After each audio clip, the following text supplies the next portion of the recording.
Hello and welcome to the Bearded Mystic podcast, and I'm your host, Rahul N Singh. Thank you for taking out the time today to either watch or listen to this podcast episode. If you're really interested in supporting the Bearded Mystic podcast and you've found great benefit in listening or watching these episodes, then please do support this podcast on Patreon, where you can get ad-free and bonus episodes along with other benefits depending on the tier that you select. Your support means everything, and it really does help the podcast keep running efficiently and smoothly, and also widens the audience that this message can reach to. If you would like to know more about it, the details are in the show notes and video description below. On Saturdays at 11 a.m. Eastern Standard Time, there is a free virtual meditation session along with discussion and Q&A. If you're interested in meditating with us as a community, then you can find out the details in the show notes and video description below. Please do like, comment, and subscribe if you're watching this on YouTube. And if you're listening to this on your favorite podcast streaming app, then please do give this podcast a 5-star rating. It helps the podcast get up in the charts and allows the algorithm to bring this podcast to new listeners. And also do review the podcast if you can, and make sure you do follow or subscribe to keep getting future episodes. Today we will be continuing on with my thoughts on the Bhagavad Gita, and most of all we'll be starting a new chapter, which is chapter 14, which is going to be about the transcendence of the three gunas. And specifically we will be looking at chapter 14 verses 1 to verses 5. So let's get started with verse 1. Sri Bhagavan said, "Now I will again reveal to you the highest transcendental knowledge by which great munis in the past have gone beyond their limitations, achieved perfection, and attained the supreme and ultimate destination." So we're going to look at the verse as a whole here. Sri Krishna mentions that he's going to be revealing the highest transcendental knowledge. And this, as his words say, he's again going to be revealing it. So this means that it's been mentioned before. Now this is another opportunity for us to capture the highest truth and achieve the benefits and the fruits of going beyond these three gunas, or most of all, by attaining this transcendental knowledge and implementing it into our own life. This knowledge obviously has helped munis go beyond their body and mind, and we know these munis are great liberated beings. And one thing is that it tells them that it goes beyond their limitations, so they're not limited within nature, and they've achieved perfection because they realize they are this witness consciousness, this Brahman, and they've attained the supreme and ultimate destination, which is liberation, which is moksha, or freedom. It's allowed them to complete their evolution in life. This is what it's all about. And once you've attained that supreme and ultimate destination of formless awareness, which is freedom, which is the transcendence of body and mind identification, and where we can rest the true I in the true I-ness of this existence, which is Brahman, that is where we will be going. And that's what Sri Krishna means by this highest transcendental knowledge is going to be revealed again, and the munis in the past have attested to this knowledge. They are the experience. They are the, you could say, the study or the peer review that's happened in the past. Verse 2, when the Jiva Atma embraces this Gyan, they achieve a state of being very much like my own. The long-term effect of that knowing is that when this world is again created, they are not reincarnated, and when the world is finally destroyed, they have nothing to fear. Very deep verse, and let's break this one up. When the Jiva Atma embraces this Gyan, they achieve a state of being very much like my own. So once this Jiva Atma, so the witness consciousness within that right now has limited itself to the body and mind and has not identified as pure consciousness. When it embraces this knowledge, when it embraces the knowledge that it is not the body and mind, and that it is this witness consciousness, this formless awareness, this Brahman, when it has that knowledge revealed to it, then it achieves the same state as Sri Krishna. Meaning, as Sri Krishna is free, so is that Jiva Atma. So what happens is our consciousness remains as itself, rather than mixing itself with body and mind. That does not mean that Prakriti will not act while the Jiva Atma inhabits it, but it does not identify it. So the Jiva has to fully embrace this Gyan, this knowledge that it is this witness consciousness, it is this formless awareness, and that's it. It is the Purusha, not the Prakriti. What is this Gyan that is embraced? As we mentioned, it's the knowledge of Brahman, this Brahm Gyan. And once the Jiva understands, and the Brahm Gyan is basically where one is revealed that there is only Brahman, and that everything around us, everything amongst us, even this name and form, and even this Jiva, is none other than this Brahman itself. There's only this one reality, and that's what the Brahm Gyan reveals. And then Sri Krishna adds in that verse that the long-term effect of that knowing is that when this world is again created, they are not reincarnated, and when the world is finally destroyed, they have nothing to fear.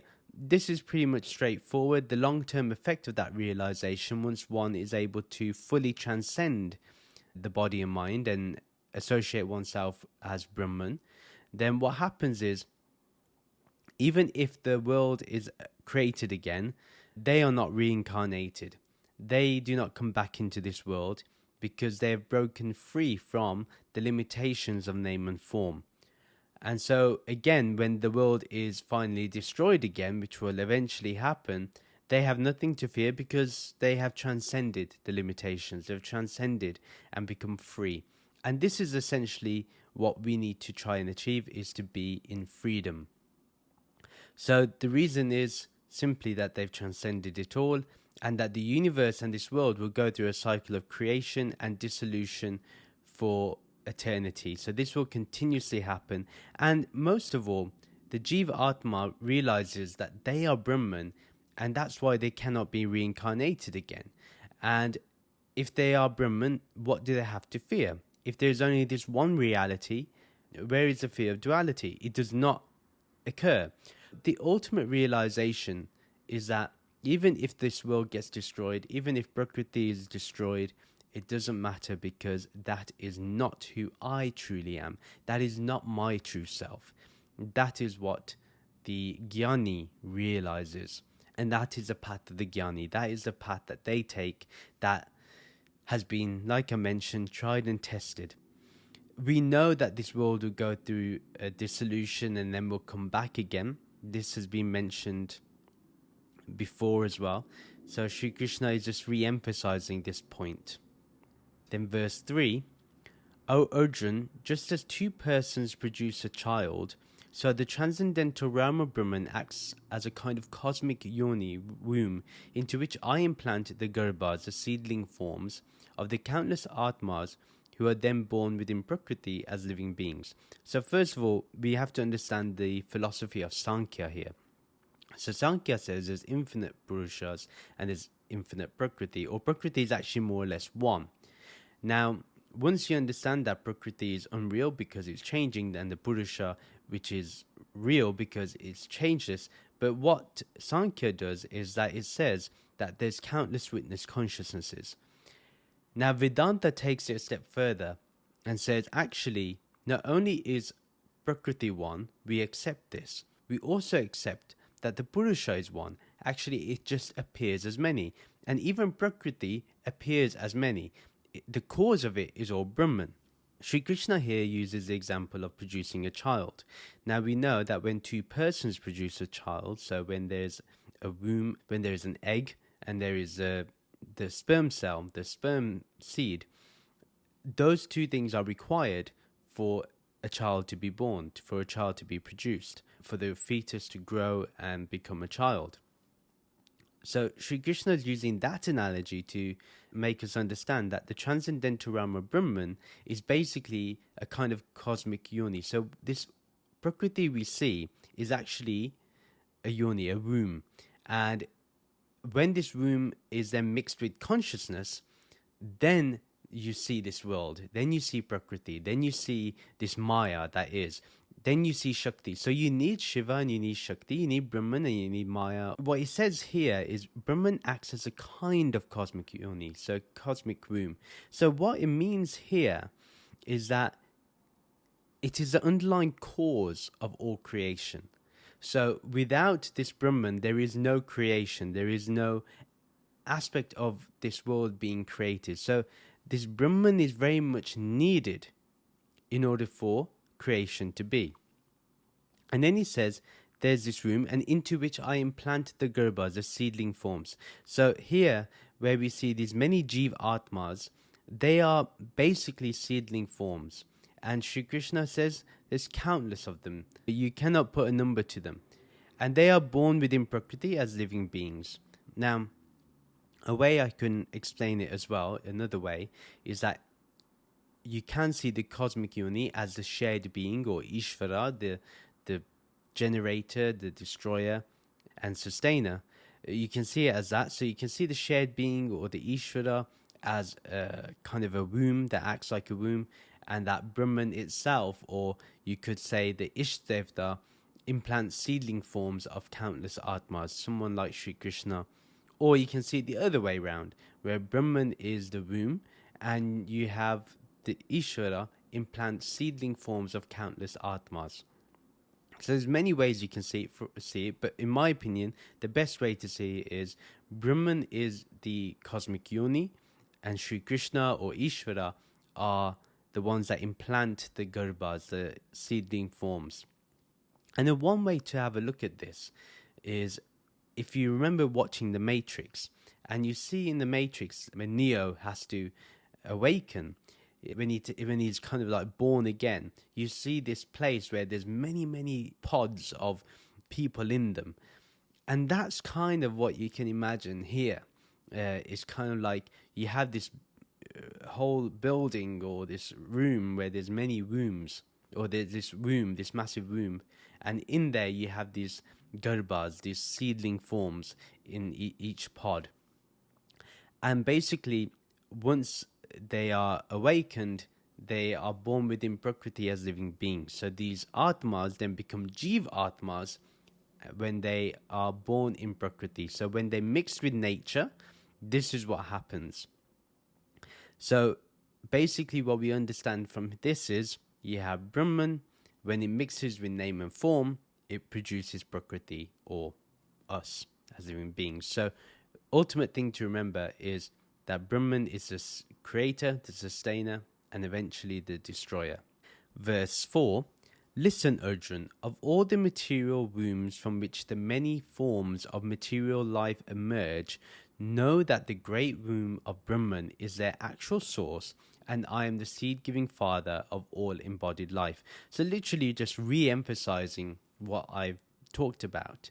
And again, he wants Arjun to really understand what he's talking about. We need to understand it personally, carefully ourselves, as Sri Krishna is explaining how the gunas have come to be, and more so how life came to be. And it's very similar to what we know of life. We know that two things need to mix together in order for life to be.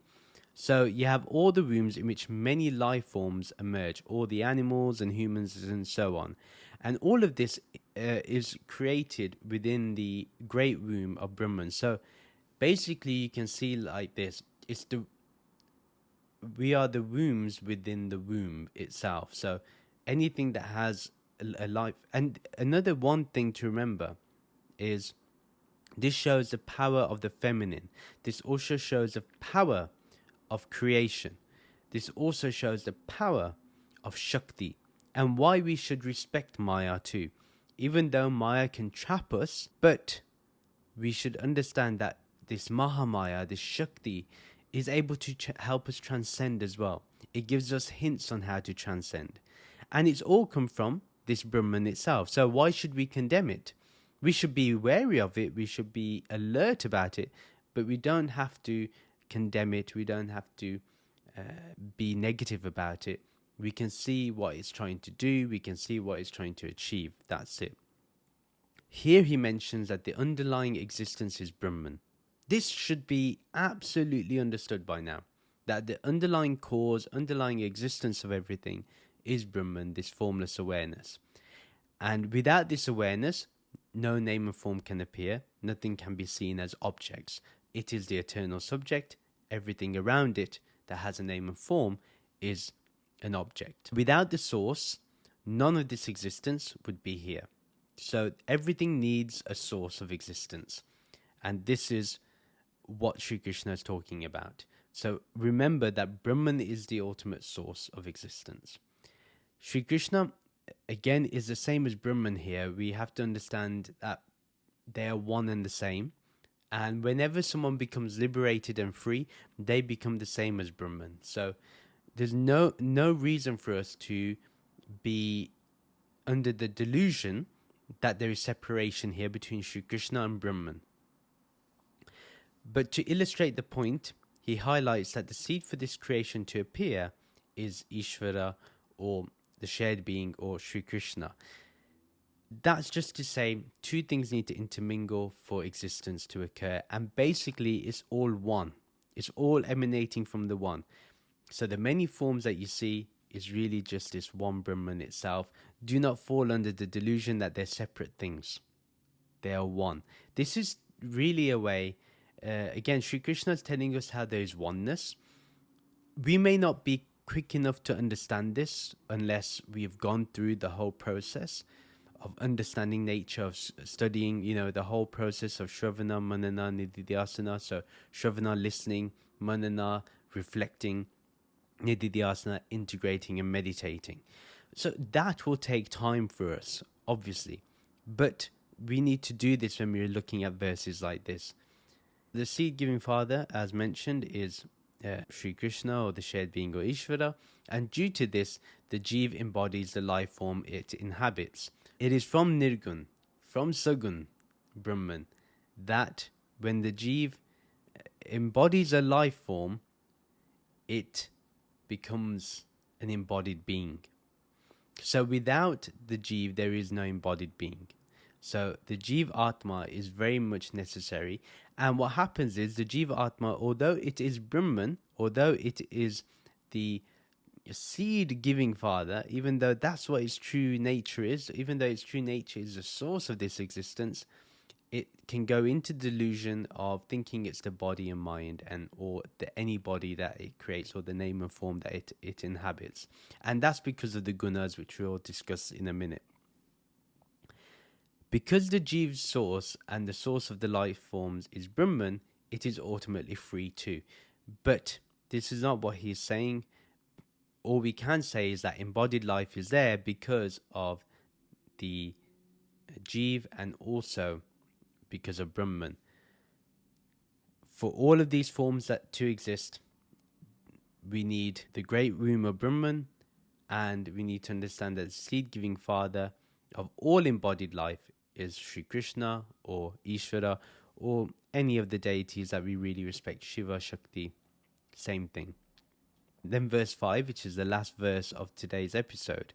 The three gunas, Sattva, Rajas and Tamas, are the three dynamic states of Prakriti which, like ropes or strings, bind the Dehi, the Atma, to the Deha, the five-element body within matter. This is a very important verse. Why is it important? The important aspect of this verse is that it tells you how consciousness, which is pure in itself, gets mixed into Prakriti and falls under delusion. We'll look at the whole verse together and then we'll expand upon each thing. So the three gunas bind the Atma, or the Jeev, to the body. What happens here, the Jeev is pure in its state.